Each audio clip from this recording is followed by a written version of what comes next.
রব জিজ্ঞেস করবে, কি রে, তোকে তো জাহান্নামের ফয়সালা করে দিছে, বারবার পিছনে তাকাস কোন দুঃখে? কি পিছনে তাকাস কেন? বারবার পিছনে তাকাস কেন? বারবার পিছনে তাকাস কেন?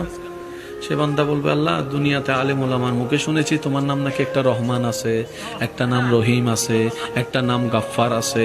কত হুজুর আলেমের মুখে শুনেছি তুমি নাকি বড় বড় গুনাহগারকেও মাফ করে দিছো। বান্দা, তোর চাচাই তোকে জ্বালাচ্ছে, তোর জেডাই তোকে চালাচ্ছে, তোর বড় ভাই তোকে জ্বালাচ্ছে। ফাজকুরুনি, আমাকে একবার স্মরণ কর, আমাকে একবার স্মরণ কর, আমাকে একবার স্মরণ কর। বান্দা, তোর স্বামী তোকে বেশি কষ্ট দিচ্ছে, তোর বউ তোকে বেশি কষ্ট দিচ্ছে, বেশি কষ্ট লাগতেছে দুনিয়ায় থাকতে, তোর কেউ নাই মনে হচ্ছে। আরে বান্দা, কেউ নাই মনে করছিস কেন? আমি আল্লাহ আছি না তোর? আমি আল্লাহ আছি না? আমি আল্লাহ আছি না? নাহনু আকরাব বলেছি না? আমি আল্লাহ আছি তো।